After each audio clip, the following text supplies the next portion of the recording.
সুপ্রিয় শিক্ষার্থী, তোমাদের আজকের ক্লাসে স্বাগত। আমরা উচ্চ মাধ্যমিক পদার্থবিজ্ঞান বিষয়ে ক্লাসে সবাইকে স্বাগত জানাচ্ছি। তো আজকের ক্লাসে আমরা বেশ কিছু ইভেন্ট নিয়ে কথা বলবো। উচ্চ মাধ্যমিক পদার্থবিজ্ঞান প্রথম পত্রের আমরা চতুর্থ অধ্যায় নিয়ে কথা বলছি, অর্থাৎ আমাদের চ্যাপ্টারের নাম হলো গতিবিদ্যা। আমাদের চ্যাপ্টারের নাম হলো নিউটনীয় বলবিদ্যা, যেটা আমরা বোর্ডে লিখে রাখছি আর কি। তো প্রিয় শিক্ষার্থী, তোমরা যারা ক্লাসটি লাইভ দেখছো তারা একটু কমেন্টে জানাবে যে ক্লাস তোমরা ঠিকঠাক দেখতে পাচ্ছ কিনা বা কথা বোঝা যাচ্ছে কিনা।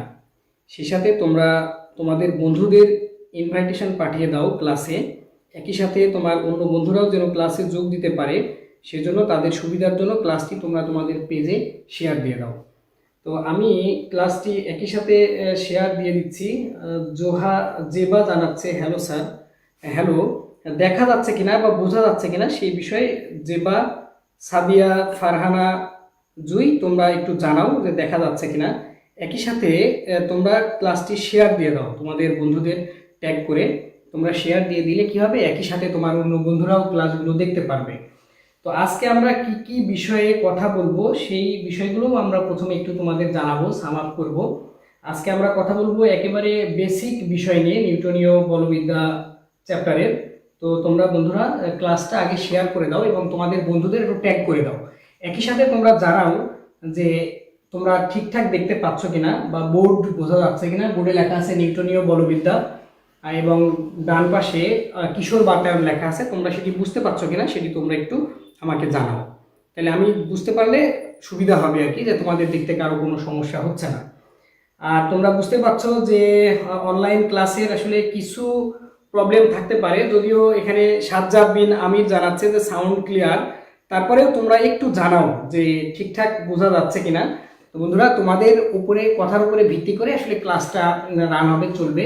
যদিও আমরা 1 ঘন্টা থাকবো আজকের ক্লাসে, তো চেষ্টা করো আর কি যে সর্বোচ্চ সময়টুকু যে কিভাবে আমরা কাজে লাগাতে পারি।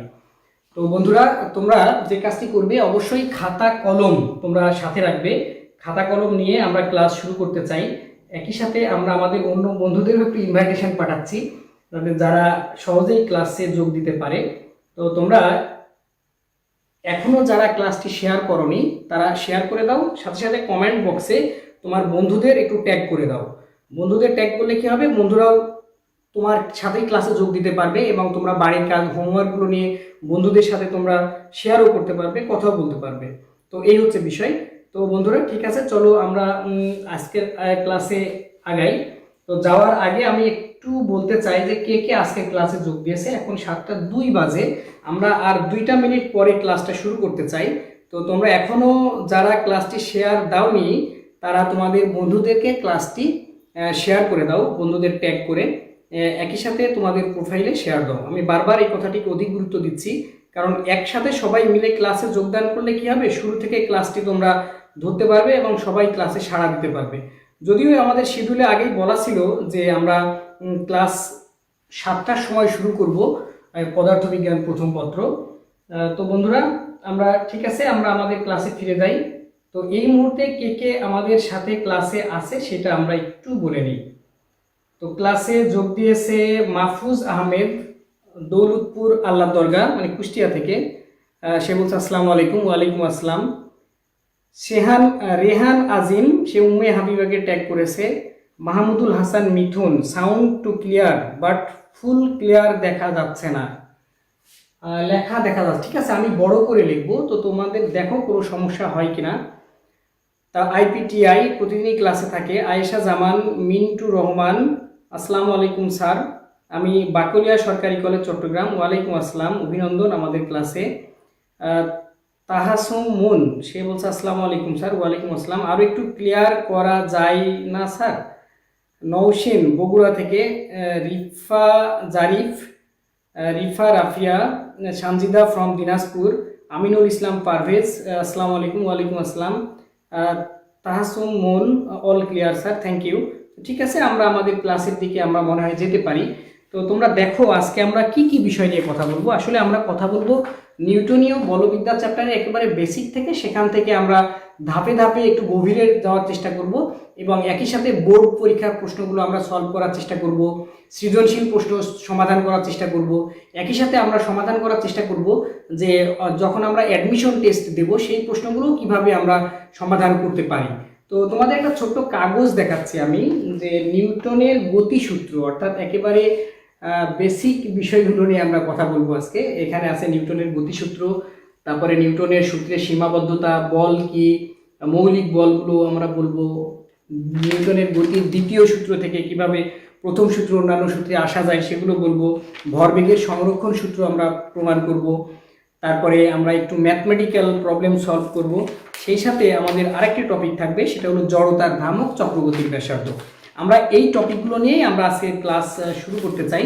তো বন্ধুরা, তোমাদের সাথে এখন কথা হবে একেবারে বেসিক বিষয় নিয়ে, সেটা হলো বল কি। বলের সংজ্ঞা দেওয়া দরকার নাই, তোমরা বলবা বলের বৈশিষ্ট্য কি কি। অর্থাৎ প্রশ্ন হলো বলের বৈশিষ্ট্য কি কি, অর্থাৎ কি কি বৈশিষ্ট্য থাকতে হবে একটি বলের। এটা খুব গুরুত্বপূর্ণ, এটা তোমার এমসিকিউ এর জন্য গুরুত্বপূর্ণ। যখন তুমি এমসিকিউ উচ্চতর দক্ষতার প্রশ্ন সমাধান করবে, বিশেষ করে প্রয়োগ এবং উচ্চতর দক্ষতা, সেই ক্ষেত্রে তোমাকে এই বৈশিষ্ট্যগুলো একটু জানা থাকতে হবে এমসিকিউ এর জন্য। তো বন্ধুরা, বল হলো কোনো বস্তুর ওপর ক্রিয়া করবে, তারপরে কি হবে, কি কি বিষয় থাকলে আমরা এই বস্তুটাকে বল বলতে পারবো, অর্থাৎ আমরা জানতে চাই বলের বৈশিষ্ট্য। তো তোমরা কে কে বলের বৈশিষ্ট্য বিষয়ে বলতে চাচ্ছ একটু দেখি। আমি তোমাদের প্রশ্নের উত্তর জানতে চাই।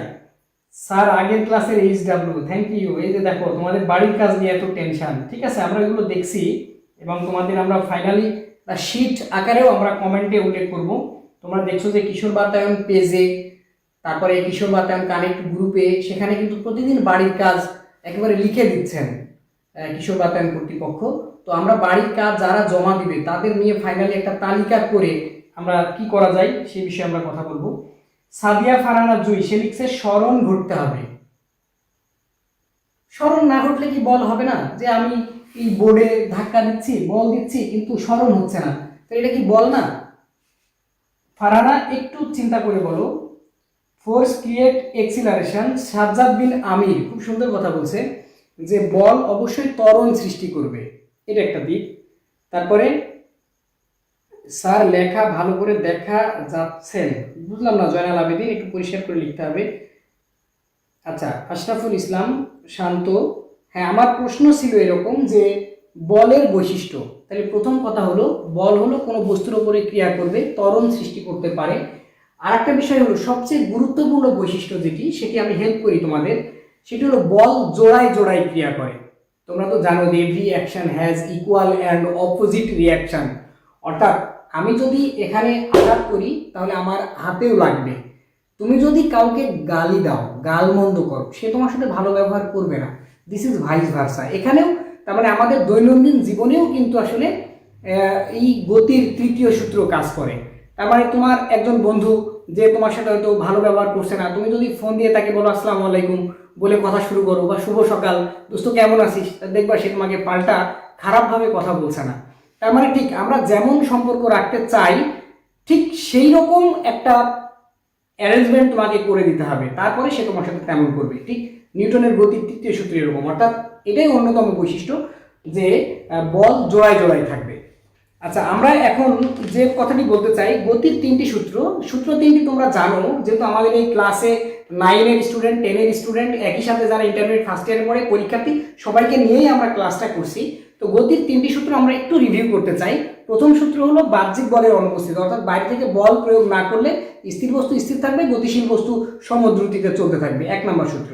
2 নম্বর সূত্র আমাদের লাগবে, আমরা যেহেতু ভরবেগের সংরক্ষণ সূত্র দেখতে চাই, যে বস্তুর ভরবেগের পরিবর্তনের হার প্রযুক্ত বলের সমানুপাতিক, সেগুলো কিভাবে হয় সেগুলো আমরা একটু দেখার চেষ্টা করব। আর 3 নম্বর সূত্র তো তোমরা জানো, একটু আগে বললাম যে প্রতিক্রিয়ার সমান ও বিপরীত প্রতিক্রিয়া আছে। এই হলো 3টা সূত্র। তো এখন আমরা যেটি বলতে চাই, যে প্রশ্নটি হলো নিউটনের সূত্রের সীমাবদ্ধতা কি। বন্ধুরা, এই উত্তরটি আমি তোমাদের থেকে প্রত্যাশা করছি। তোমরা নিজেরাই বলবে যে নিউটনের সূত্রের অর্থাৎ গতিসূত্রের সীমাবদ্ধতা, সীমাবদ্ধতা বা ত্রুটিও বলতে পারো, যে নিউটনের সূত্রের সীমাবদ্ধতা কি, এটা আমরা তোমাদের থেকেই এই উত্তরটি প্রত্যাশা করছি যে নিউটনের গতিসূত্রের সীমাবদ্ধতা কি, অর্থাৎ এইটা ওভারকাম করে আমাদের অন্য কোথাও যেতে হয় কেন, এই কথাটি তোমরা কে উত্তর করতে পারো। আমি জানি যে সারা বাংলাদেশ থেকে শিক্ষার্থীরা উত্তর করছে। এজাজ মাহমুদ ফাহিম, স্থির বস্তুর উপর ক্রিয়া করে সেই বস্তুকে গতিশীল করা, খুব সুন্দর। বলের দিক আছে, কোনো বস্তুকে বিকৃত করতে পারি, গুড, খুব সুন্দর, অসাধারণ। স্যার আমার কমেন্ট পড়েন না কেন, এমডি হুশিয়ার নাকি, এ নামটা এরকম নাকি অন্য কিছু? আচ্ছা, তো ঠিক আছে। তাহলে এখন প্রশ্ন হলো আমাদের যে নিউটনের গতিসূত্রের সীমাবদ্ধতা। আমি একটু হেল্প করি তোমাদের। নিউটনের গতিসূত্রের সীমাবদ্ধতা এই জায়গায় যে কোনো বস্তুর বেগ যদি অসীম হয়, মানে আলোর বেগের কাছাকাছি, আসলে আলোর বেগের কাছাকাছি দেয়াটাই মানে আমাদের কাছে একেবারে মানে এটা অসম্ভব ব্যাপার আর কি। তো এই জন্য কথাটাকে আমি এভাবে বলছি। তো আলোর বেগের কাছাকাছি যদি কোনো বস্তুর বেগ হয়, তবে সেই বস্তুর হিসাব নিকাশ কিন্তু আমরা আসলে নিউটনের গতিসূত্র দিয়ে আর করতে পারি না। সেই ক্ষেত্রে আমাদের আইনস্টাইনের আপেক্ষিক তত্ত্বের সাহায্য নিতে হয়, সেই ক্ষেত্রে আপেক্ষিক তত্ত্বের সূত্রে আমাদের চলে যেতে হয়। এই হলো মূল কথা। তো বন্ধুরা, আমরা এখন কথা বলতে চাই মৌলিক বল নিয়ে। আমরা কথা বলতে চাই মৌলিক বল নিয়ে। তো তোমরা জানো যে মৌলিক বল হলো 4 প্রকার। যে 4 প্রকার মৌলিক বল কি কি, আমরা একটু ছোট্ট করে আমরা একটু তালিকা তৈরি করি। যে 1 নম্বর হলো মহাকর্ষ বল। মহাকর্ষ, আমরা একেবারে বেসিক বিষয় নিয়ে কথা বলছি, আমরা একটু পরেই একটু ভেতরের দিকে যাব গাণিতিক সমস্যা সমাধানের জন্য। তারপরে হলো তাড়িৎ চৌম্বক বল, অর্থাৎ তড়িৎ আছে এর মধ্যে, চৌম্বকও আছে এর মধ্যে, তাড়িৎ চৌম্বক বল, বিদ্যুৎ এবং চৌম্বক নিয়ে। 3 নাম্বার হলো নিউক্লিয় সবল বল। নিউক্লিয় সবল, এই বলগুলো সম্পর্কে আমাদের একটু ধারণা, একটু না অবশ্যই ধারণা থাকা দরকার। আর নিউক্লিয় দুর্বল বল। তো তোমরা যারা এগুলো জানো তারা একটু কমেন্টে ছোট ছোট করে লিখতে পারো যে কোন বলের প্রকৃতি, কোন বলের বৈশিষ্ট্য কিরকম। নিউক্লিয় দুর্বল বল, তো এইগুলো নিয়ে কথা বলা খুবই গুরুত্বপূর্ণ।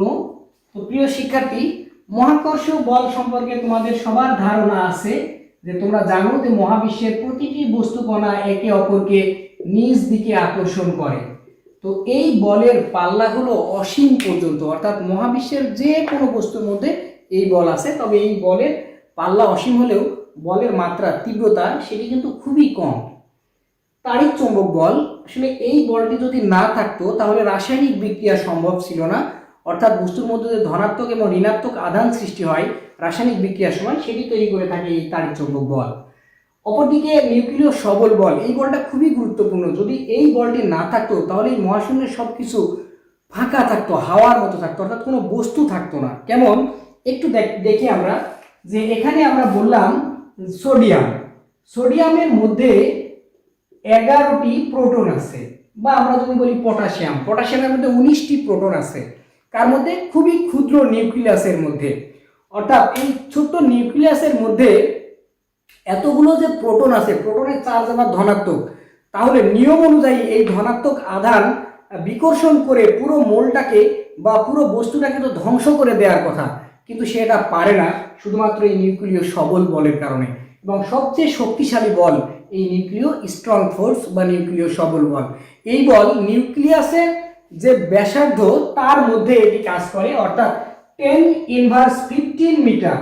এটা তুমি ক্লাস 9 থেকে শুরু করে একেবারে অ্যাডমিশন টেস্ট পর্যন্ত তোমার জন্য এটি প্রশ্ন, যে নিউক্লিয় বলের পাল্লা কত, অর্থাৎ কত দূর পর্যন্ত এটি কাজ করতে পারে। তারপর নিউক্লিয় দুর্বল বল, তোমরা জানো যে নিউক্লিয়, আচ্ছা বল এখানে ডাবল লিখে ফেলেছি, নিউক্লিয় দুর্বল বলের মধ্যে, অর্থাৎ যেই বলের কারণে আলফা ক্ষয়, বিটা ক্ষয়, অর্থাৎ যে বস্তুর যাদের পারমাণবিক সংখ্যা 82-র বেশি, সেই বস্তুগুলোর মধ্যে যে ক্ষয়ের যে বিক্রিয়া হয়, সেই বিক্রিয়াটা আসলে নিউক্লিয় দুর্বল বলের কারণে হয়। এই হলো নিউক্লিয় বল সম্পর্কে ধারণা। তো বন্ধুরা, আমরা এখন ছোট্ট প্রশ্ন একটু দেখতে চাই, সেটা হলো গতির দ্বিতীয় সূত্র থেকে কিভাবে আমরা প্রথম সূত্র পেতে পারি। খুবই ইম্পর্টেন্ট একটি প্রশ্ন, এটা 2 মার্কের পরীক্ষার জন্য, অর্থাৎ পরীক্ষায় যে 2 মার্ক, অর্থাৎ অনুধাবনমূলক যে প্রশ্ন আসে, যে গতির দ্বিতীয় সূত্র থেকে সূত্র হতে প্রথম সূত্র দেখাও, কিভাবে আমরা যেতে পারি বা যাওয়া যায় এটি ব্যাখ্যা করো। এটা আমাদের 2 মার্কের জন্য, পরীক্ষার জন্য খুব ইম্পর্টেন্ট। তাহলে গতির দ্বিতীয় সূত্র, এটা তোমরা কে কে পারবে তোমরা একটু জাস্ট কমেন্টে জানাও যে তুমি বুঝতে পারছো বা তুমি এই প্রশ্নটি ধরতে পারছো। আমি একটু দেখে নিই যে তোমরা কারা কারা আমাদের ক্লাসে যোগ দিয়েছো। সাদিয়া ফারহানা জুই খুব অসাধারণ কথাবার্তা বলছে যে গ্রাভিটেশনাল ফোর্স নামক কণার বিনিময় ঘটে এই বিক্রিয়ায়, গুড। তারপরে এখানে আছে গুড বাই বলছে, গুড। কি নাম তোমাদের দেখো, Mahfuzul Abedin, you are so fun. Asim Sarkar বলছে, অসীম কিন্তু পাওয়ার কম। আচ্ছা, খুব সুন্দর করে মাহফুজুল হাসান মিঠুন লিখছে, কম ভরের উপর কাজ করে না, খুব বেশি ভরের উপর কাজ করে না, জড় প্রসঙ্গ কাঠামো না হলে হবে না। সে খুব দারুণ করে ব্যাখ্যা করছে। আলোর বেগের ন্যায় হলে এটা প্রযোজ্য হবে না, গুড। আমি আগের যে প্রশ্নগুলোর উত্তর চাচ্ছিলাম সেগুলো তোমরা লিখেছো। তো এখন আমার প্রশ্ন ছিল যে তোমাদের কাছে গতির দ্বিতীয় সূত্র থেকে কিভাবে আমরা প্রথম সূত্র পেতে পারি। তোমরা কি প্রশ্নটি ধরতে পারছো? যারা যারা প্রশ্নটি বুঝতে পারছো তারা কমেন্টে জানাও যে হ্যাঁ তুমি বুঝছো, আর যারা বুঝতে পারছো না কি করতে হবে তারাও জানাও যে আমরা বুঝতে পারছি না। কারণ আমরা পুরো ক্লাসটা তো তোমাদের সাথে ইন্টারাকশন করেই করতে চাই, যে তোমাদের মতামতের ভিত্তিতে। সব পারতেই হবে এরকম নয়, আর আমি শুধু একা একাই বকে যাবো এরকমও নয়। তো যাই হোক, তাহলে আমরা গতির দ্বিতীয় সূত্রটি আমরা লিখে ফেলি, F সমান ma। প্রথম সূত্রে বলা ছিল যে বাহ্যিক বলের অনুপস্থিতি, অর্থাৎ বাইরে থেকে যদি বল প্রয়োগ না করা হয়, অর্থাৎ F যদি শূন্য হয়, সেক্ষেত্রে ma মানে হলো শেষ বেগ মাইনাস আদি বেগ ডিভাইডেড বাই সময়, অর্থাৎ ত্বরণ সমান v minus u by t। এটার মানে হলো গুণফল শূন্য। এর মানে হলো হয় m0 অথবা এটার মান 0, v minus u by t 0। কারণ আমরা জানি যে বস্তুর ভর কখনোই শূন্য হবে না। যে বস্তু হবে তার কিছু না কিছু, যত ছোটই হোক তার ভর থাকবে। যেমন ইলেকট্রনের ভর আছে, তাই না? এইরকম প্রত্যেকটা বস্তু হলেই তার ভর থাকবে। তাহলে এটা যদি 0 না হয় তাহলে অবশ্যই এই পার্টটি 0। তাহলে এটাকে ওই পাশে আমরা পাঠিয়ে দিই, তাহলে 0 হবে, v মাইনাস ইউ ইকুয়াল 0। তাহলে হলো v ইকুয়াল ইউ, অর্থাৎ শেষ বেগ সমান আদি বেগ। অর্থাৎ এই যে বলা হয়েছিল যে বাহ্যিক বলের অনুপস্থিতিতে স্থির বস্তু স্থির থাকবে, গতিশীল বস্তু সমদ্রুতিতে চলতে থাকবে, অর্থাৎ এর আদি বেগ যা হবে শেষ বেগও তাই হবে। 2 মার্কের জন্য আমাদের এইটুকু লিখতে হবে যে কিভাবে গতির দ্বিতীয় সূত্র থেকে আমরা প্রথম সূত্রে আসতে পারি, ব্যাখ্যা করো। এই বিষয়গুলো আমাদের এমন লিখতে হবে। তো যারা যারা বুঝছো তারা একটু কমেন্টে জানাও, আর যারা এখনো বুঝতে পারোনি তাদের জন্য আমি আবারও আলোচনার মধ্যে যাব। তো বন্ধুরা, এখন আমরা যেতে চাই ভরবেগের সংরক্ষণ সূত্রে। এই হলো আমাদের টপিক। আমরা যেতে চাই ভরবেগের সংরক্ষণ সূত্র। এই সূত্র দিয়ে আমাদের অনেকগুলো প্রবলেম সলভ করতে হবে, আমাদের গাণিতিক সমস্যার সমাধান করতে হবে। অনেকেই কমেন্ট দিচ্ছে, লিখছে পারছি, F সমান ma, বুঝতে পারছি স্যার। ফেয়ারা জিবা লিখছে, রেহান আজিম, বাট বুঝতে পারছি না। কোনটা তুমি বুঝতে পারছো না সেটা মেনশন করো। মিনুর রহমান লিখছেন যে বুঝেছি। অসংখ্য ধন্যবাদ আপনাদের। আপনারা যারা আপনাদের প্রোফাইলে এখনো ক্লাসটি শেয়ার দেননি তারা প্লিজ ক্লাসটি একটু শেয়ার দেবেন, যাতে অন্য স্টুডেন্টরা এনগেজ হতে পারে, তারা একসাথে ক্লাসটা করতে পারে। তো ঠিক আছে, আমরা এখন যাব ভরবেগের সংরক্ষণ সূত্রে। তাহলে ভরবেগের সংরক্ষণ সূত্র হলো ভরবেগের সংরক্ষণ সূত্র। আসলে এরকম একটা বস্তু, মানে আমরা সবাইকে নিয়ে ক্লাসটা করতে চাই। আমরা জানি m1 u1 plus m2 u2 সমান m1 v1 plus m2 v2, সবাই এটা পারবে। কিন্তু কি করে আসে আমরা একটু 1 মিনিট একটু পেছন থেকে শুরু করি। এই একটা বস্তু যার বেগ হলো m1, মানে মনে করো যে একজন মোটরসাইকেল নিয়ে যাচ্ছে, পেছনে আরেকজন মোটরসাইকেল নিয়ে যাচ্ছে। তো যে পেছনে আছে তার বেগ যদি একটু বেশি হয়, একই রাস্তায় যদি এরা যায়, একই দিকে যায়, তাহলে কি হবে? পেছনের জন সামনের জনকে ধাক্কা দিয়ে দেবে। যদিও এটা আমাদের কাঙ্ক্ষিত না, কাম্য না, কিন্তু আমরা গাণিতিক হিসাবের জন্য আমরা এই কথাগুলো আমরা বলছি। এই বস্তুটার ভর m2, m1 ভরের বস্তুর আদিবেগ u1 আর m2 ভরের বস্তুর আদিবেগ u2। তো যদি u1 is greater than u2 হয়, অর্থাৎ পেছনের জনের বেগ যদি বেশি হয়, তাহলে সে কি করবে? সামনের জনকে ধাক্কা দিয়ে দিবে। এই হলো ধাক্কার মুহূর্তের বিষয়টি আমরা এখানে মেনশন করলাম। তো এখন যে বলে ধাক্কা দিল F1 বলে, তাহলে একটু পাল্টা আরেকটা বল দিবে, সেই বলটার নাম হবে F2, তাই না? এরকম একটা হবে। এরপরে আবার এরা চলতে শুরু করবে এদের মতো করে। তাহলে আমরা জানি যে প্রত্যেক ক্রিয়ার সমান ও বিপরীত প্রতিক্রিয়া আছে। তাহলে F1 সমান -F2। তাহলে আমরা যেহেতু F সমান জানি ma, এখানে লিখে দিলাম ma, এই পাশে লিখলাম আমরা ma। তো আমরা একেবারে একটু ইজি করে বোঝানোর চেষ্টা করছি প্রিয় শিক্ষার্থী। তোমরা বুঝতে সমস্যা হলে তোমরা আবার কমেন্ট করো, আর বুঝলেও তোমরা লেখো যে বুঝেছো, এটা আমার জন্য বুঝতে সুবিধা হবে। এখানে মাইনাস ছিল, আমরা মাইনাসটা দিলাম। এই যে 1 আছে, এখানে আমরা 1 দিলাম। এর পাশে 2 আছে, আমরা 2 দিলাম। তাহলে a সমান আমরা জানি v - u/t। তাহলে আমরা এটা লিখে দিই v - u/t। এই পাশে আমরা লিখলাম a সমান v - u/t। তো প্রথম বস্তুর 1 ছিল, তাহলে আমরা সবগুলোতে 1 লিখলাম। পরেরটা 2 ছিল, আমরা সবগুলোতে 2 লিখলাম। কিন্তু খেয়াল করো, t এর ক্ষেত্রে কিন্তু আমরা t1 t2 দেইনি। কেন দেইনি? পৃথিবীতে সময় কারোর জন্য অপেক্ষা করে না। কথা আছে না, সময় ও স্রোত কারোর জন্য অপেক্ষা করে না। কারণ সময় সবার জন্য একই হবে, কারোর জন্য দ্বিতীয় আচরণ করবে না। পরীক্ষায় আমরা 3 ঘন্টা টাইম পরীক্ষা দিই, একজন যদি 3 ঘন্টা পায়, কেউ 4 ঘন্টা পাবে না, এরকম সময় একই। তাহলে আমরা উভয় পক্ষের টি আমরা বাদ দিয়ে দিলাম, এটা গুণ করে দিচ্ছি। m1 v1 m1 u1 সমান -m2 v2 মাইনাস মাইনাসে প্লাস m2 u2। তাহলে এখন আমরা এই মাইনাস যুক্তগুলোকে ওই পাশে দিয়ে দিই, ওই পাশে মাইনাসকে এই পাশে নিয়ে আসি। m1 v1 plus m2 v2 equal, এটাকে ওই পাশে দিয়ে দিলাম m1 u1 plus m2 u2। তো বন্ধুরা, আমরা এটাকে একটু একটু সোজা করে লিখতে চাই, সাইজ করে লিখতে চাই, কেননা আদিবেগ তো আগে ছিল। তাই এই পার্টটাকে বামে নিয়ে আসি, এই পার্টটাকে ডানে দিয়ে দিই। তাহলে আমাদের এটা রাইট সমীকরণ হবে m2 u2 equal m1 v1 m1 v1 plus m2 v2। এই হলো সমীকরণ। তার মানে এই বিষয়টা হলো এরকম যে প্রথম যে বস্তুটির ভর এবং তার আদিবেগ, পরের বস্তুর ভর এবং আদিবেগ, অর্থাৎ এদের যে ভরবেগ, প্রথম বস্তুর আদি ভরবেগের সমষ্টি এবং সংঘর্ষের পরে এদের ভরবেগের সমষ্টি, এটা সমান।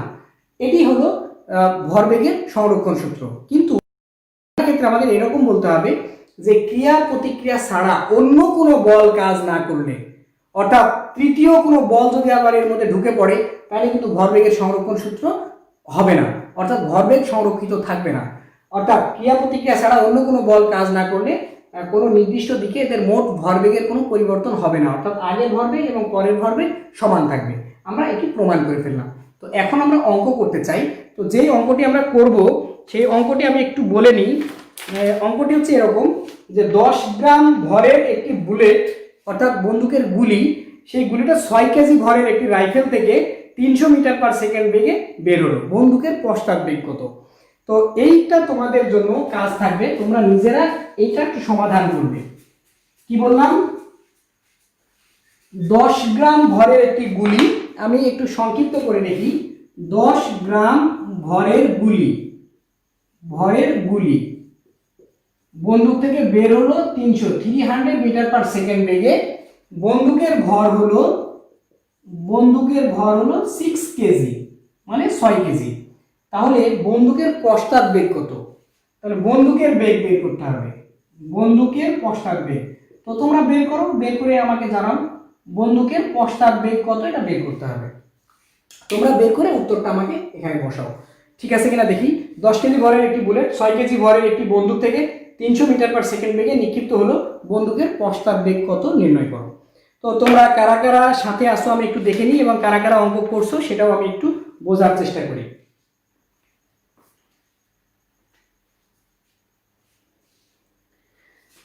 আয়েশা জামান বলছে, স্যার শেষের কথা আবার বললে ভালো হয়। কোন কথাটি? আমি তো ঠিক বুঝতে পারিনি। জয়ন্তী রয় যে বলছে 1/2। আশরাফুল ইসলাম শান্ত বলছে কি? কাকে? সে সাবিয়া নিঝুমকে বলছে কি? স্যার সংঘর্ষের পরে দুইটা বস্তু দুই দিকে নির্দিষ্ট কোণ করে চলে গেলে কি হবে সেটা একটু বলেন। ও ফাইন।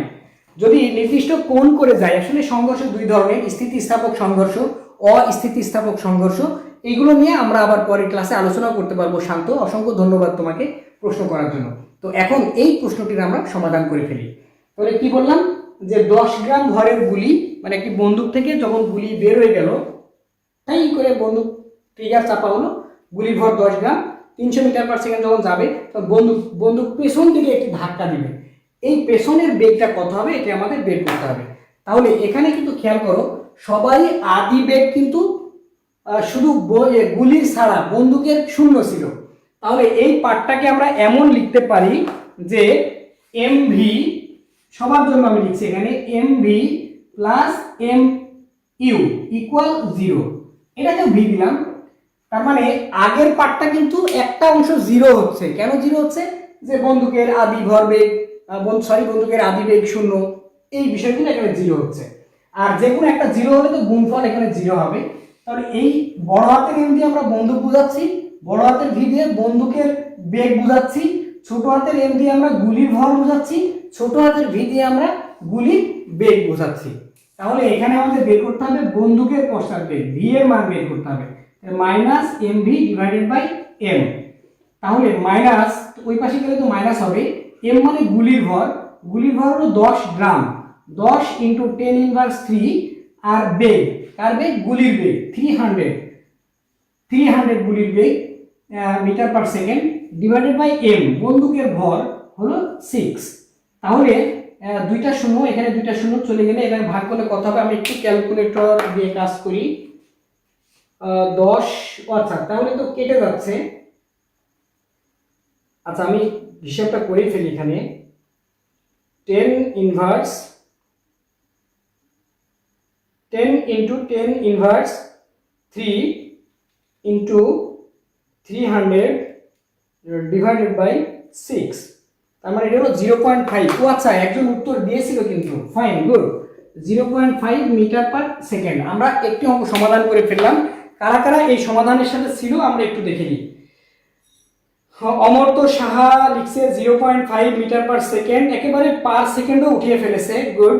খালেদ চৌধুরী বের করে ফেলেছে, প্রামুদ ভৌমিক সে বের করে ফেলেছে, রায়ান তালুকদার সে হিসাব করেছে, তাহাসুম মুন হিসাব করে ফেলেছে, মুসা চৌধুরী হিসাব করে ফেলেছে, সাদিয়া ফারানা হিসাব করে ফেলেছে, মিনহাজুল আবেদিন হিসাব করে ফেলেছে, মাবিয়া তাবাসুম হিসাব করেছে, মিনুর রহমান হিসাব করেছে, শায়ক আহমেদ উত্তর সঠিক হয়েছে, এইচএস জেবা সঠিক হয়েছে, মাহমুদুল হাসান মিঠুন সঠিক হয়েছে, আফি সঠিক হয়েছে, আলফি শারমিন সঠিক হয়েছে, রিফা সঠিক হয়েছে, ফারুকুল কবির সঠিক হয়েছে, জয়ন্তী রায় সঠিক হয়েছে। জয়ন্তী রায় সবার আগে সমাধান করেছিল, অসংখ্য ধন্যবাদ তোমাদেরকে, তোমরা যারা এই ক্লাসের সাথে আসো। তো আমরা পরের একটি প্রশ্ন দিতে চাই, সেটি হচ্ছে এরকম যে ভরবেগের সংরক্ষণ সূত্র দিয়ে, অর্থাৎ আমরা যে সমীকরণ বের করেছি, অর্থাৎ প্রতিপাদন করলাম, আমরা দেখলাম কিভাবে সমীকরণগুলো আসে, অর্থাৎ পুরো সমীকরণটাই আমাদের লাগবে। এই সমীকরণের প্রশ্নটি হলো 40 কেজি ও 60 কেজি ভরের দুটি বস্তু, একটি হলো 40 কেজি M1, M2 হলো 60 কেজি আরেকটি বস্তু, এরা পরস্পর 10 metre per second and 2 metre per second বেগে পরস্পর বিপরীত দিকে আসছে, 10 এবং 2, অর্থাৎ একজনের বেগ হলো 10 মিটার পার সেকেন্ড, অপরজনের বেগ হলো 2 মিটার পার সেকেন্ড। তো এই হলো প্রশ্ন। এখন বলছে বস্তুটা যুক্ত থেকে কত বেগে চলবে, যুক্ত থেকে কত বেগে চলবে, এটা যদি U1 হয় এটি U2, এরা যুক্ত থেকে কত বেগে চলবে, অর্থাৎ ফাইনাল বেগটা কত হবে, তোমরা একটু বের করার চেষ্টা করো, তারপরে আমি তোমাদের সাথে কথা বলবো। এই প্রশ্নটা একটু ক্রিটিক্যাল আছে, যেটা কিন্তু আমি তথ্যের মধ্যে মেনশন করিনি, আরেকবার শুনে নাও সবাই, এখানে কিন্তু একটু স্ট্রিকি আছে যে 40 কেজি ও 60 কেজি ভরের দুটি বস্তু যথাক্রমে 10 মিটার পার সেকেন্ড ও 2 মিটার পার সেকেন্ড পরস্পর বিপরীত দিকে আসছে। এদের একটা বিপরীত দিক মানে আসলে এভাবে সামনাসামনি আর কি আসছে, তাহলে এদের সংঘর্ষ হলো, তাহলে এরা পরস্পর যুক্ত থেকে কত বেগে চলবে। তোমরা এই প্রশ্নটির সমাধান করবে, সময় হলো আর 1 মিনিট। কারা কারা এটা করতে পারো সেটা আমরা দেখি। তাহসান মুন, সাদিয়া ফারানা জুই 2.8 লিখে ফেলছে, অসংখ্য ধন্যবাদ। এটার উত্তর 2.8, রাইট, 2.8 এটার উত্তর, হ্যাঁ সে লিখে ফেলছে। তো ঠিক আছে, বাকিদের আমরা একটু সাথে নিই, তোমরা যারা দেখছো আর কি ক্লাস, আমরা সবাইকে সাথে নিয়ে আগাতে চাই। এই বস্তুটা যুক্ত হয়ে কত বেগে চলবে, তাহলে আমি একটু বোর্ডে সমাধান করার চেষ্টা করি। পরস্পর বিপরীত বলে যে কোনো একজনকে মাইনাস ধরতে হবে, তাহলে সেক্ষেত্রে আমরা হিসাব করে দেখি। আচ্ছা এখানে আবার যে কোনো একটাকে মাইনাস ধরলে হবে না, আসলে দ্বিতীয়টাকে যদি আমরা মাইনাস ধরি তাকে নিয়ে আমাদের ডিসিশন দিতে হবে, প্রথমটা যদি মাইনাস হয় তাকে নিয়ে আমাদের ডিসিশন দিতে হবে, এরকম আর কি। তো যাই হোক, তাহলে আমাদের সমীকরণ ছিল m1u1 প্লাস m2u2 সমান m1v প্লাস m2v। খেয়াল করো, আমরা কিন্তু এখানে m1v1 প্লাস m2v2 লিখলাম না। কেন লিখলাম না? কারণ আমাদের বলে দিয়েছে যে বস্তুদ্বয় একসাথে হয়ে যাবে, অর্থাৎ v1 সমান v2 সমান v, এজন্য আমরা একটা লিখে ফেললাম। তো এটাকে আমরা চাইলে একবারে কমন দিয়ে আমরা এমনও লিখে ফেলতে পারি। তাহলে এখানে v2 না দিয়ে v বলতে হবে, আমাদের বের করতে হবে v এর মান। v সমান m1u1 plus m2u2 divided by m1 plus m2, এটা হলো m2। আচ্ছা বন্ধুরা, তো দেখো m1 মানে বলা হয়েছিল 40 ইন্টু u1 মানে বলা হয়েছিল 10, প্লাস মাইনাসে মাইনাস হবে কারণ এখানে মাইনাস আছে।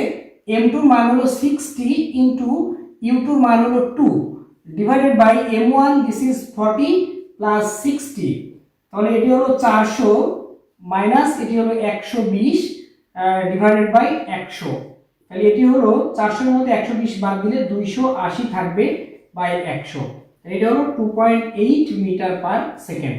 তার মানে বস্তুদ্বয় যুক্ত একসাথে 2.8 মিটার পার সেকেন্ড বেগে চলবে। যে এখানে উত্তর যেহেতু ধনাত্মক হয়েছে, অর্থাৎ প্রথম বস্তুর সাথে সে থাকবে, প্রথম বস্তুটাই এখানে লিড দিচ্ছে, নেতৃত্ব দিচ্ছে, এর মানে হলো এটি। যদি উত্তর ঋণাত্মক হতো তাহলে এর দিকে চলে যেত, এই হলো বিষয়। তো ঠিক আছে, আমরা পরের গাণিতিক সমস্যায় যাই। পরের প্রবলেমটি হচ্ছে এরকম, একটু বলে নিই। পরেরটি হলো 100 কেজি ও 200 কেজি ভরের দুটি বস্তু, অর্থাৎ আমি ডাটা লিখতে তোমাদের একটু সহযোগিতা করি। বলেছে একটি 100 কেজি অপরটি 200 KG, 20 metre per second 10 metre per second পরস্পর বিপরীত দিক থেকে আসছে, সংযুক্ত হয়ে কত বেগে চলবে? m1 হলো 100 কেজি 100 কেজি, m2 হলো 200 কেজি, অপরদিকে 20 মিটার পার সেকেন্ড, অর্থাৎ এর বেগ যেটি আদি বেগ প্রথম বস্তুর 20 মিটার পার সেকেন্ড, দ্বিতীয় বস্তু u2 হলো 10 মিটার পার সেকেন্ড, অর্থাৎ এটা কিন্তু ঋণাত্মক হবে, বলছে বিপরীত দিক থেকে আসছে।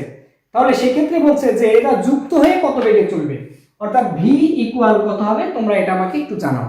তো ঠিক আছে, আমরা একটু দেখে নিই যে কারা কারা আমাদের সাথে আছে এবং কারা কারা উত্তর করার চেষ্টা করছে।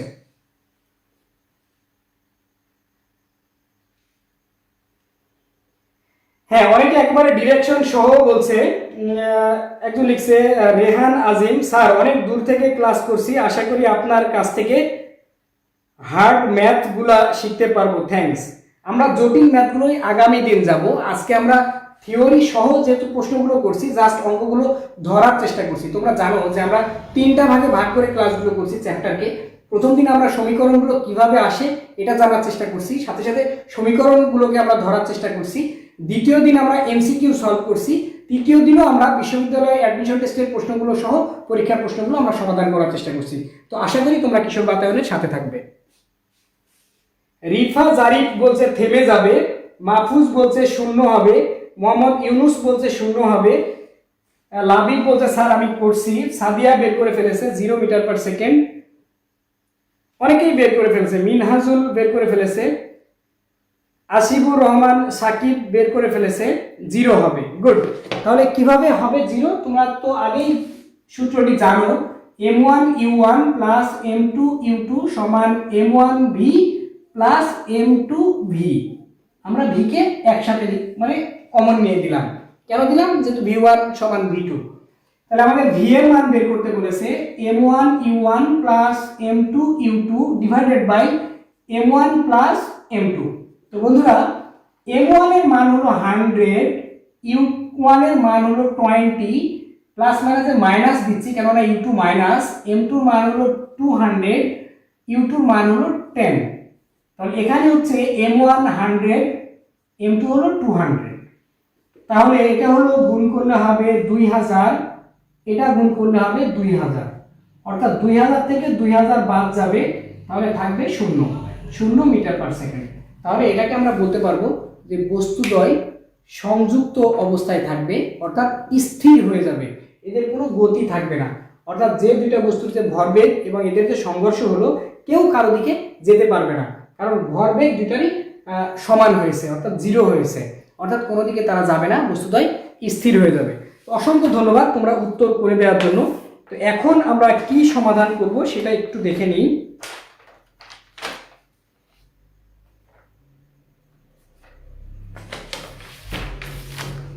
তো বন্ধুরা, এখন আমরা যেটি দেখতে চাই সেটি হলো জড়তার ভ্রামক। আমরা একটি প্রশ্ন এখন গাণিতিকভাবে দেখতে চাই যে কিভাবে সমীকরণটি আসে।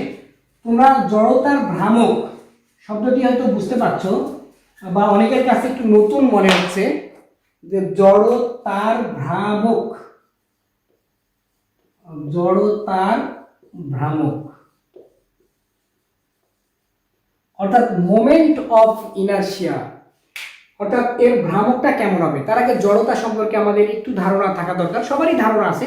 জাস্ট 30 সেকেন্ড আমি একটু বলবো যে আমরা যখন বাসে যাই, চলন্ত বাস হঠাৎ ব্রেক করলে যাত্রী সামনের দিকে ঝুঁকে পড়ে, এটি হলো জড়তা।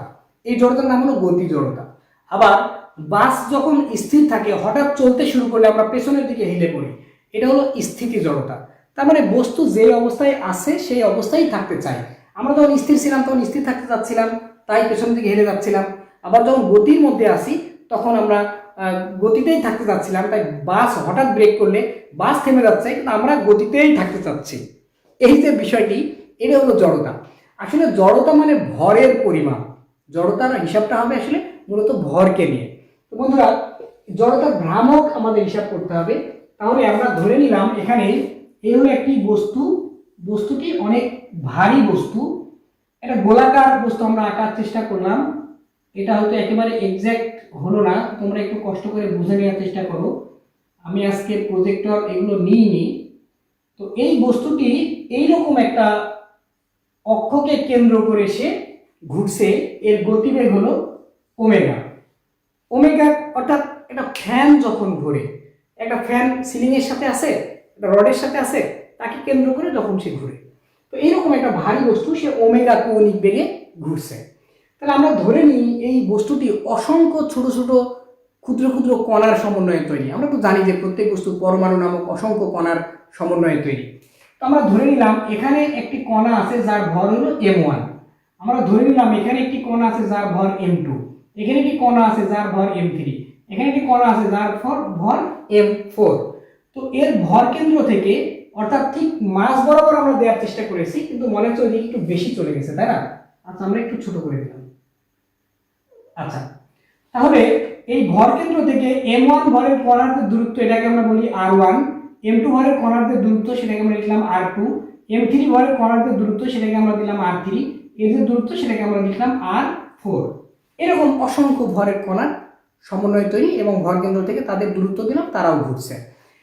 তো যেহেতু এই ভর কেন্দ্র থেকে কণাগুলোর দূরত্ব বিভিন্ন রকম, অর্থাৎ বিভিন্ন দূরত্বে আছে, যার ফলে কি হচ্ছে, এদের যে প্রান্তের বেগ অর্থাৎ রৈখিক বেগ এটি কিন্তু সমান হবে না। আমরা গতদিনের সমীকরণে পেয়েছিলাম যে ভি সমান ওমেগা আর। তাহলে এই বস্তুর m1 ভরের কণার জন্য আমরা লিখতে পারি v1 সমান ওমেগা r1। এখন আমরা এই m1 ভরের কণার জন্য এর গতিশক্তি বের করতে চাই। গতিশক্তি আমরা 9-10 থেকে আমরা জানি হাফ এম ভি স্কোয়ার। তাহলে গতিশক্তি কাইনেটিক এনার্জি E1 m1 ভরের কণার জন্য আমরা লিখলাম হাফ এম ভি স্কোয়ার।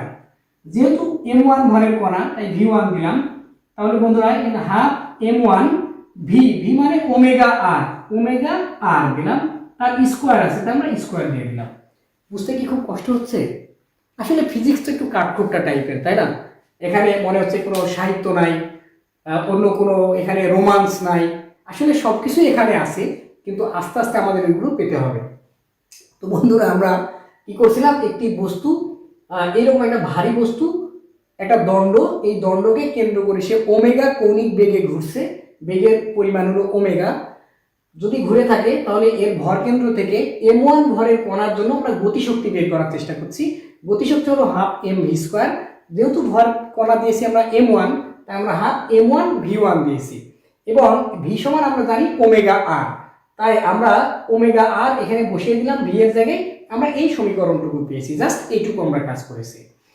তো এখন তাহলে তেমনি করে m2 ভরের কণার জন্য কি হবে, তাহলে গতিশক্তি E2 সমান half m2 omega square r2 square. তো এইরকম m3 ভরের কণার জন্য আমরা লিখবো half m3 omega r3 square. তো এখন আমরা মোট গতিশক্তি বের করতে চাই যতগুলো কণা আছে। তাহলে আমরা যদি মোট গতিশক্তি বের করি তাহলে মোট গতিশক্তি E সমান আমরা লিখে ফেললাম E1 প্লাস E2 প্লাস এরকম ধরে নিলাম আর অনেক কণা আছে। তাহলে এখন তোমরা খাতায় এগুলো যোগ করে ফেলো। তো কারা কারা ক্লাসের সাথে আসো বা তোমাদের কোনো প্রশ্ন আছে কিনা সেটা আমরা একটু লিখে ফেলি। সাগর হালদার শান্ত, ফিজিক্স মানে ভালোবাসা আমাদের স্যার বলে। হ্যাঁ, খুব সুন্দর কথা বলে স্যার, কারণ পৃথিবীতে এমন কোনো বিষয় নাই যেটা ফিজিক্স দিয়ে ব্যাখ্যা করা যায় না। সাদিয়া নিঝুম বলছে আমি ফিজিক্স কিচ্ছু পারি না। তোমরা আজকে যে ক্লাসটি করছো সেটা বুঝতে পারছো কিনা তাই দেখো, তাইলে তোমার ফিজিক্স বোঝা হবে। যদি বুঝতে না পারো তাহলে ফিজিক্স ফেল হবে। না বুঝতে পারলে প্রশ্ন করো, আমি চেষ্টা করবো আমার জায়গা থেকে যতটুকু আমি বুঝি ততটুকু তোমাদেরকে হেল্প করার জন্য। তো ঠিক আছে, তো নিশ্চয়ই তোমরা খাতা কলম নিয়ে সাথে আসো। আচ্ছা, একজন আগামীকালকে রুটিন জানতে যাচ্ছে, রুটিন তোমরা পেয়ে যাবে হয়তো আধা ঘন্টার মধ্যেই বা ক্লাস শেষ হওয়ার পর পরই। তাহলে আমরা যোগ করে ফেলি E1 সমান half m1 omega square r1 square, পরেরটা plus half m2 omega square r2 square, এইরকম চলতে থাকবে, তাই না? তো আমরা দেখো এই জায়গায় কি কি কমন নেওয়া যায়। হাফ ওমেগা স্কোয়ার সব জায়গায় ঠিকঠাক আছে। তো আমরা এখানে লিখলাম হাফ ওমেগা স্কোয়ার কমন নিলাম। তাহলে এখানে থাকলো m1 r1 square m2 r2 square plus এরকম চলতে থাকলো যত কণা আছে। তো এখন যদি আমরা এটাকে এমন লিখি, দেখো তো তোমাদের কোনো ঝামেলা হয় কিনা বুঝতে। ধরে নিলাম এখানে i সংখ্যক কণা আছে, কত i, তাহলে আমরা এটাকে লিখলাম mi r i, আর এর সাথে স্কোয়ার ছিল, সবগুলোকে আমরা যোগ করে দিলাম। দেখো তো এইটুকু বুঝতে ঝামেলা হয় কিনা। সমস্ত কণাগুলোকে আমরা যোগ করে ফেললাম, এই চিহ্নটার নাম হলো সামেশন, সবগুলোকে যোগ করা হয়েছে। কত সংখ্যক, পুরোটার মধ্যে ধরে নিলাম i সংখ্যক আছে, এটা আমরা লিখে ফেললাম। তো এখন এটাকে আমরা এই পুরোটুকু সমান আমরা লিখলাম i। তো আইটাকে আমরা একটু সামনে লিখি আমাদের কথা বলার সুবিধার জন্য। Half i omega square equal E সমান, এই যে সমীকরণটি আমরা পেলাম এই সমীকরণে আমাদের একটু কথা আছে যে ই সমান হাফ i ওমেগা স্কোয়ার। তাহলে আমরা i সমান কাকে লিখেছি এটা আমাদের একটু লিখে রাখতে হবে বিশেষভাবে।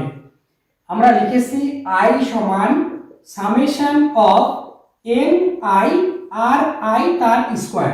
তাহলে ফাইনালি এটাকে আমরা m r স্কোয়ার এরকম আমরা বলছি কাকে, i কে।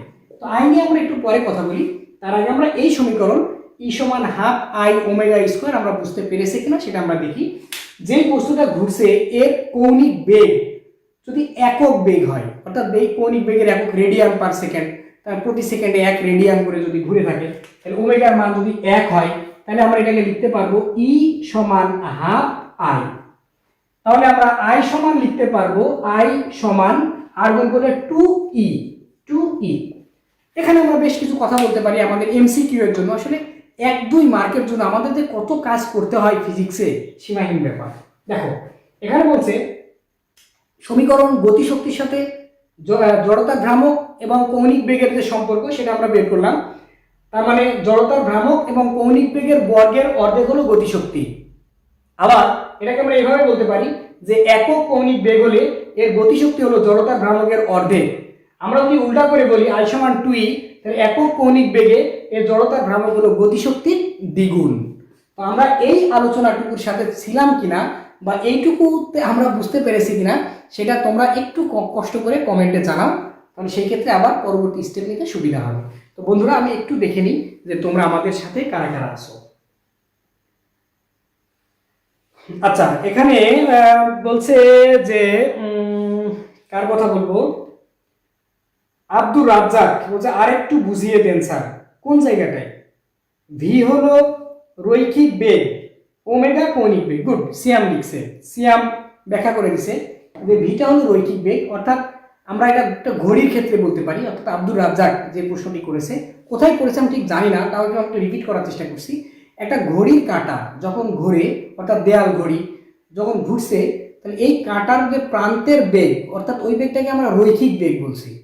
অর্থাৎ আর যখন সে এই কোন একটা মানে কেন্দ্রকে যখন ঘুরছে, কেন্দ্র করে ঘুরছে, তখন এই জায়গায় সে ঘুরছে কতটুকু, অর্থাৎ 2 পাই পরিমাণ, অর্থাৎ একটা 180 ডিগ্রি আরো একটা, অর্থাৎ 360 ডিগ্রি পরিমাণ সে ঘুরে। এই বেগটার নাম হলো কৌণিক বেগ। আর কাঁটার প্রান্তের বেগগুলো হলো রৈখিক বেগ। তো 1 থেকে 2 এ যাচ্ছে, 2 থেকে 3 এ যাচ্ছে, এগুলো রৈখিক বেগ। রৈখিক বেগ হলো ভি আর কৌণিক বেগ হলো ওমেগা। তো রৈখিক বেগের সাথে কৌণিক বেগের সম্পর্ক ভি সমান ওমেগা আর। আমাদের গত ক্লাসে এই পেজের আর্কাইভে গত ক্লাসে ভি সমান ওমেগা আর কিভাবে বের করতে হয় সেই সম্পর্কে আমরা গত ক্লাসে আলোচনা করেছিলাম। তো ঠিক আছে আব্দুল রাজ্জাক, তোমাকে অসংখ্য ধন্যবাদ। তাহলে আমরা এখানে পেয়েছি এখন এই যে রাশিটার জন্য আমরা ছুটছিলাম এতক্ষণ ধরে, আই সমান এম আর স্কোয়ার। এই আইকে আমরা বলছি জড়তার ভ্রামক। তাহলে জড়তার ভ্রামকের সংজ্ঞাটা আমরা এমন করে বলবো যে বস্তুর ভর এবং এর যে লম্ব দূরত্বের বর্গের গুণফলকে আমরা বলবো জড়তার ভ্রামক। তাহলে এই জড়তার ভ্রামক দিয়ে আমাদের অঙ্ক করতে হবে, গতিশক্তি দিয়ে অঙ্ক করতে হবে। তাহলে আমাদের সমীকরণ কতটুকু দাঁড়াবে, কতটুকু লাগবে সেটা আমরা একটু বলে ফেলি। আমাদের সমীকরণ লাগছে ই সমান হাফ আই ওমেগা স্কোয়ার, আর একই সাথে আমাদের সমীকরণ লাগবে এখানে আই সমান M R square.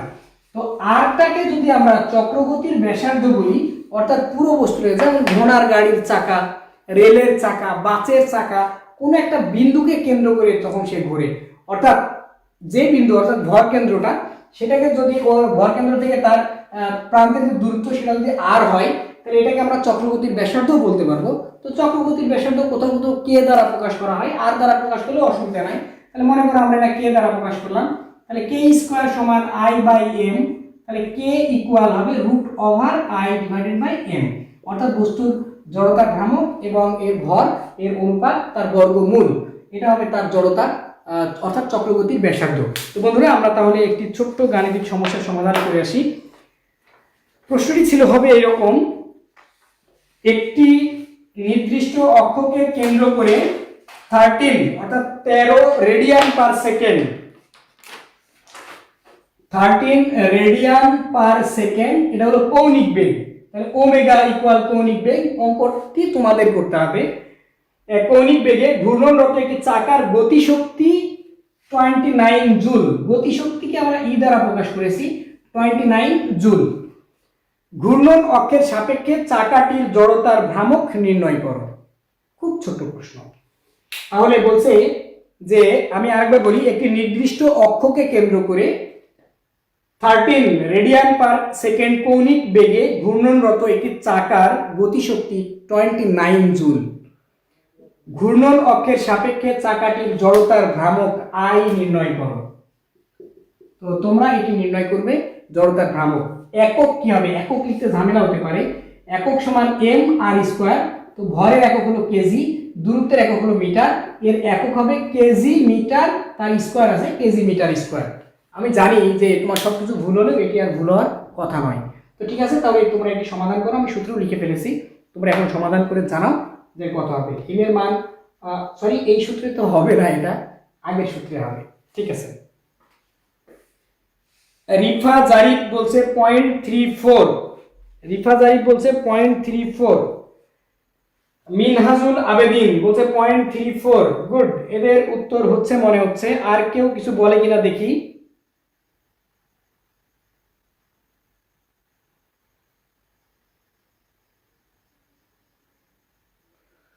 Mohammad Yunus খুব সুন্দর লিখেছেন যে লেকচার শুনে আমার মাথাও জড়তার ভ্রামক হয়ে গেছে। অসংখ্য ধন্যবাদ সুন্দর একটি কমেন্ট করার জন্য। খালেদ চৌধুরী রাইট উত্তর দিচ্ছে। রেহান আজিম, সিয়াম, আলফি, শারিন, জয়ন্তী রায়, সাদিয়া ফারানা জুই, রিফা জারিফ, মুসা চৌধুরী, মাহফুজ আহমেদ সবাই রাইট উত্তর দিচ্ছে। মিনুর রহমান, আইপিটিআই, আশিক প্রিয়, তোমাদের অসংখ্য ধন্যবাদ রাইট উত্তর লেখার জন্য। তাহলে সমীকরণ কি ছিল আমাদের আগের সমীকরণ?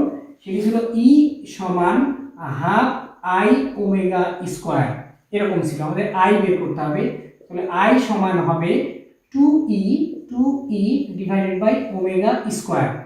তাহলে 2 মানে 2 ইন্টু ই হলো 29 আর ওমেগা হলো 13 তার স্কোয়ার। 13 এর স্কোয়ার 169 আর 2 ইন্টু 2 9, তাহলে এটি হলো কত তোমরা বের করেছো? তোমরা 0.34, তাহলে এটা 0.34 হওয়ার কথা, 0.34। একক হবে কেজি মিটার স্কোয়ার। তো বন্ধুরা, অসংখ্য ধন্যবাদ তোমাদের। আমরা পরবর্তী প্রশ্নে যাব, যাদের হয়নি তারা একটু তুলে নিতে পারো। সেই ক্ষেত্রে আমি অন্যদের সাথে একটু কথা বলে আসি। অসংখ্য ধন্যবাদ, অসংখ্য ধন্যবাদ সবাইকে আমাদের সাথে থাকার জন্য। আচ্ছা, আমাদের পরের প্রশ্নটি কি হবে সেটা আমরা একটু বুঝে নিই। পরের প্রশ্ন তোমরা একটু খাতা কলমে লেখো, কে আগে করতে পারে। আমরা এই কম্পিটিশনটা চালু রাখতে চাই। এবার কে আগে করতে পারে? আগে মনে হয় জারিফ আগে করেছিল, এবার কে আগে করতে পারে? একটি চাকার ভর 6 কেজি, তাহলে আমি এখানে লিখলাম ভর ইকুয়াল টু 6 কেজি। অঙ্কটা একবার করে দিই। এবং চক্রবর্তীর ব্যাসার্ধ 40 সেন্টিমিটার, ব্যাসার্ধ কে ইকুয়াল টু 40 সেন্টিমিটার। তারপরে বলতে চাকাটি প্রতি মিনিটে 300 বার ঘুরে, এর জড়তার ভ্রামক এবং ঘূর্ণন গতিশক্তি নির্ণয় করতে হবে। জড়তার ভ্রামক এবং ঘূর্ণন গতিশক্তি কে নির্ণয় করতে হবে। আমরা ঘূর্ণন গতিশক্তিকে ই দ্বারা প্রকাশ করেছি, কাইনেটিক এনার্জিকে। প্রতি মিনিটে 300 বার ঘুরে, প্রতি মিনিটে 300 বার। আমি এখানে একটু ক্লিয়ার করলাম না আর কি। প্রতি মিনিটে 300 বার ঘুরে, 300 বার ঘুরে। তোমরা এটি সমাধান করবে। কি বলছে আমি আরেকবার অঙ্কটি করি। একটি চাকার ভর 6 কেজি এবং এর চক্রবর্তীর ব্যাসার্ধ 40 সেন্টিমিটার। চাকাটি প্রতি মিনিটে 300 বার ঘুরে, এর জড়তার ভ্রামক এবং ঘূর্ণন গতিশক্তি নির্ণয় করতে হবে। তো তোমরা কারা কারা করতে পারো সেটা আমি একটু দেখি। তোমরা মেনশন করো, সেক্ষেত্রে আই সমান লিখবা, ই সমান লিখবা। আমি সেই উত্তরটি বোর্ডে লিখে রাখবো এবং জানাবো যে হ্যাঁ এদের রাইট হয়েছে। তোমাদের সময় আর 1 মিনিট। সেই ক্ষেত্রে তোমরা কারা কারা আমাদের সাথে আসো আমি একটু দেখে নিই।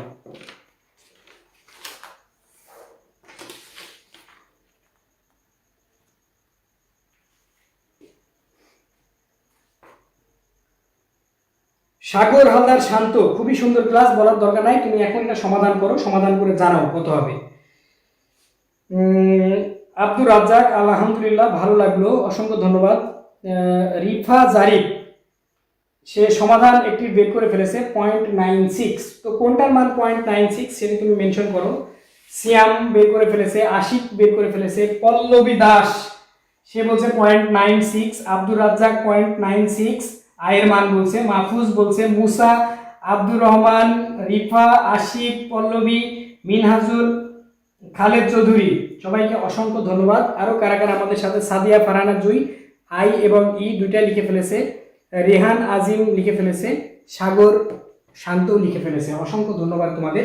তার মানে এখানে কি করতে হবে আমি একটু দেখি। তোমরা যারা গত ক্লাসে ছিলে না তাদের ক্ষেত্রে একটি সমীকরণ এখানে একটু প্যাচ লাগতে পারে। তাহলে প্রথম কথা হলো আই সমান এম কে স্কোয়ার, আই সমান এম কে স্কোয়ার। তাহলে আমাদের এম এর মান হলো 6, এর মান হলো 40। 40 যদি আমরা বসাই তাহলে কিন্তু হবে না, কারণ আমার সেন্টিমিটারকে মিটারে নিয়ে আসতে হবে।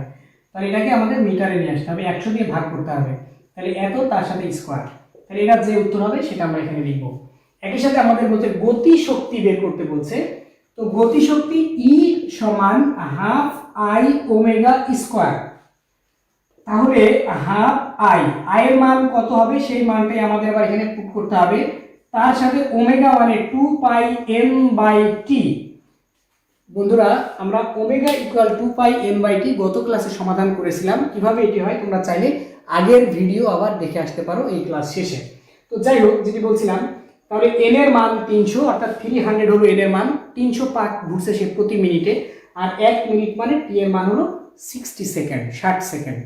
এই হলো আমাদের ভরবেগ সংক্রান্ত গাণিতিক সমস্যার সমাধান। তো আমরা ছোট্ট এটা ভরবেগ নয়, এটি হলো জড়তার ভ্রামক সংক্রান্ত গাণিতিক সমস্যার সমাধান।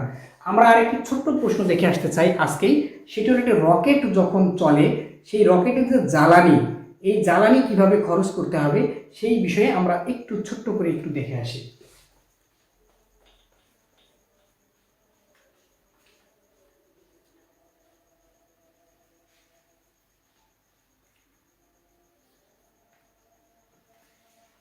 তো বন্ধুরা, রকেটের বিষয়ে কথা হলো যে কোনো একটি রকেট যখন চলে তার জ্বালানির সাথে ভরের সাথে কেমন হবে আমরা সেটা একটু দেখি। আমরা জানি পি সমান অর্থাৎ ভরবেগ, তাই না? এম ভি, তাহলে অর্থাৎ যে পরিমাণ জ্বালানি এ নেবে সেটাকে ধরে নিলাম ডেল এম পরিমাণ। আমরা পি সমান আবার জানি যে ভরবেগের পরিবর্তনের হার প্রযুক্ত বলের সমানুপাতিক। তাহলে এটাকে আমরা ডেল পি লিখলাম ভরবেগ, এটাকে আমরা ডেল্টা পি দিলাম, যে ভরবেগের পরিবর্তনের হার প্রযুক্ত বলের সমানুপাতিক, অর্থাৎ ভরবেগের পরিবর্তনের হার অর্থাৎ টাইম নিচে থাকলে হার হয়, আমরা প্রথম ক্লাসে বলেছিলাম এটি হলো বলের সাথে সম্পর্ক। তাহলে এটাকে যদি আমরা ডেল পি ইকুয়াল বের করি এই সমীকরণকে, তাহলে এফ এফ ডেল্টা টি হবে। তাহলে এটিও ডেল পি সমান 1 নম্বর সমীকরণ, এটি 2 নম্বর সমীকরণ। তাহলে 1 আর 2 কে কম্পেয়ার করে দুটি ডেল্টা পি, তাহলে আমরা এটুকু সমান এটুকু লিখতে পারি। তাহলে এফ ডেল্টা টি বা del T equal del M V. তাহলে আমরা বের করতে চাই কতটুকু বল, অর্থাৎ রকেট যখন চলে কিভাবে চলে, সে আসলে তার যে জ্বালানি থেকে সে একটা শক্তি তৈরি করে, শক্তি তৈরি মেশিন দিয়ে ধোঁয়া বের করে, এই ধোঁয়া বা বাতাস বা গ্যাস সেটা পেছনের দিকে যে বলটা দেয়, সেই বল ধাক্কার বিপরীত বলে রকেট সামনের দিকে যায়।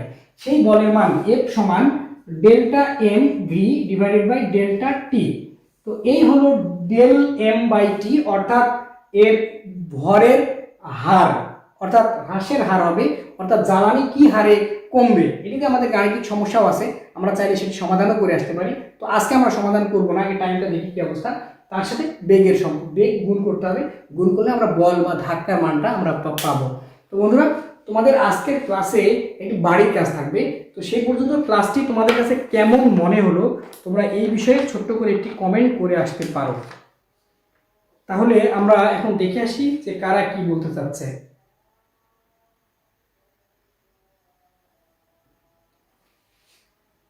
উম্মে ফাতেমা বলছে 12 কিভাবে হলো, বুঝলাম না কোনটি 12 কিভাবে হলো সেটা একটু মেনশন করো। আচ্ছা, this is Sumaiya before everyone, এটা বুঝলাম না। 300, আচ্ছা, তারপরে আমার 473। আমি জানতে চাচ্ছি যে আজকের ক্লাস বিষয়ে কারো কোনো কোয়েরি আছে কিনা, প্রশ্ন আছে কিনা, থাকলে সেই বিষয়টা নিয়ে আমরা কথা বলবো। আর তারপরে আমরা একটা ছোট্ট বাড়ির কাজ দিয়ে আজকের ক্লাসটা আমরা শেষ করতে চাই। তো একটু আমি আজকের ক্লাসের সাম আপ করি যে আজকের ক্লাসে আমরা কি কি বিষয়ে আলোচনা করেছি। এটা খুব গুরুত্বপূর্ণ, তবে ভালো হয় তোমাদের মধ্য থেকে যদি সাম আপ করতে পারো যে কি কি ইভেন্ট নিয়ে আমরা কথা বলেছি। বলো তো আমরা কি কি, তোমরা 4টা পয়েন্ট লেখো যে আজকে আমরা কি কি টপিকে কথা বলেছি। যদি তোমরা এটা লিখতে পারো তাহলে আমি বুঝবো যে হ্যাঁ আজকের ক্লাসটি সফল হয়েছে। তোমাদের আমি অসংখ্য ধন্যবাদ জানাবো কিশোর বাতায়নের পক্ষ থেকে। কি কি টপিক নিয়ে আজকে আলোচনা হয়েছে, তোমরা কি কি টপিক আলোচনার মধ্যে পেয়েছো সেই বিষয়গুলো তোমরা মেনশন করো, তারপর আমি বাড়ির কাছে তোমাদের দিয়ে দিচ্ছি।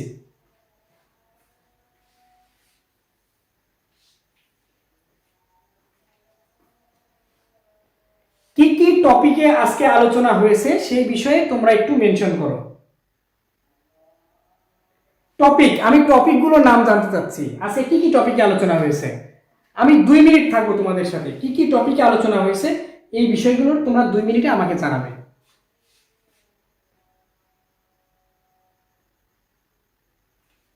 আশরাফুল ইসলাম শান্ত বলছে স্যার নেক্সট ক্লাস কোন দিন। নেক্সট ক্লাস তোমাদের কিশোর বাতায়ন পেজেই জানিয়ে দেওয়া হয়। কিশোর বাতায়ন পেজের সাথে তোমরা থাকো, তোমাদের জানাই দেওয়া হবে যে আগামী দিনের ক্লাস কি হবে, তারপরের দিনের ক্লাস কি, সেটা তোমাদের দেওয়া হবে। রিফা জারিফ, অসংখ্য ধন্যবাদ তোমাকে, তুমি লিখেছো জড়তার ভ্রামক, ভরবেগ আর নিউটনের সূত্র। অ্যালসন বড়ুয়া সে বলছে জড়তা। মুসা চৌধুরী এই আইডি থেকে আসছে চক্রগতির ব্যাসার্ধ, জড়তার ভ্রামক, ভরবেগ। আর কি কি টপিক আলোচনা হলো? সাদিয়া ফারহানা জুই, গুড। মৌলিক বল এই বিষয়টি কেউ বলে নাই। নিউটনের সূত্র, ভরবেগের সংরক্ষণ সূত্র, এটাও কেউ বলেনি, ধন্যবাদ। জয়ন্তী রায় লিখছে ফোর্স, বল, জড়তার ভ্রামক, ভরবেগ, রকেটের জ্বালানির রেট, হার, এটা খুব গুরুত্বপূর্ণ, লাস্টে আমরা এটা আলোচনা করেছি। তারপরে অরুণ শিখা গমেজ সে লিখছে জড়তা, বল। অ্যালসন বড়ুয়া সে উত্তর দিয়েছে। খালেদ চৌধুরী উত্তর দিয়েছে। মোহাম্মদ ইউনুস আইডি থেকে আমরা উত্তর পেয়েছি। মাহফুজ আহমেদ থেকে উত্তর পেয়েছি। তারপরে হুশিয়ার আইপিটিআই, আশিক প্রিয়, আব্দুস সোবাহান, মিনহাজুল আবেদিন, আয়েশা জামান, এইচএস জেবা, এরপরে খালেদ চৌধুরী, নিউটনের সূত্র। তো অসংখ্য ধন্যবাদ। তো আমরা এখন বাড়ির কাজটা দিয়ে শেষ করি। আজকের আমাদের বাড়ির কাজটা কেমন হবে? তো বাড়ির কাজ হলো খুবই ছোট্ট একটি অঙ্ক থাকবে বাড়ির কাজ, যাতে তোমরা আগ্রহ নিয়ে করতে পারো। অর্থাৎ যেই সমীকরণ দিয়ে আমরা সমাধান করেছি ইতিপূর্বে সেই সমীকরণ দিয়ে আমরা আরেকটি অঙ্ক বাড়ির কাজ দিচ্ছি। সেটি হলো 5 কেজি ভরের একটি দৃঢ় বস্তু, অর্থাৎ এম এর মান হলো 5 কেজি। তোমরা লিখে নিতে পারো 5 কেজি ভরের একটি দৃঢ় বস্তু ঘূর্ণন অক্ষ থেকে 1.5 মিটার দূরে, অর্থাৎ আর এর মান হলো 1.5 মিটার, 1.5 মিটার, তারপরে 5 রেডিয়ান পার সেকেন্ড কৌণিক দ্রুতিতে ঘুরছে, অর্থাৎ ওমেগা হলো 5 রেডিয়ান পার সেকেন্ড। তারপরে বলছে এর জড়তার ভ্রামক ও ঘূর্ণন গতিশক্তি নির্ণয় করতে হবে। জড়তার ভ্রামক আই আর ঘূর্ণন গতিশক্তি কে নির্ণয় করতে হবে। অর্থাৎ আগে আমরা যে একটি অঙ্ক করেছি ঠিক সেই রকমই একটা অঙ্ক এটা আমরা করব। এটি হলো আমাদের বাড়ির কাজ, আমরা পারি কিনা এই জন্য এটি দেওয়া হলো। তো বন্ধুরা আমি আরেকবার অঙ্কটি বলে দিই যে 5 কেজি অর্থাৎ 5 কেজি ভরের একটি দৃঢ় বস্তু ঘূর্ণন অক্ষ থেকে 1.5 মিটার দূরে 5 রেডিয়ান পার সেকেন্ড কৌণিক দ্রুতিতে ঘুরছে, এর জড়তার ভ্রামক ও ঘূর্ণন গতিশক্তি নির্ণয় করো। এটি হবে তোমাদের বাড়ির কাজ। তো এই বাড়ির কাজ তোমরা আমাদের ক্লাসের কমেন্ট বক্সে তোমরা জমা দিয়ে দিবে এবং প্রতিদিন সেগুলো চেক করা হয়, কারা কারা বাড়ির কাজ করছে সেগুলো আমরা নোট করে রাখি।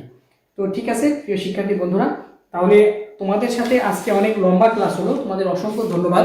আগামী ক্লাসে তোমরা কিশোর বাতায়নের সাথে থাকবে এই আশাবাদ রেখে আজকের ক্লাস এখানে শেষ করছি। ধন্যবাদ, ভালো থাকো।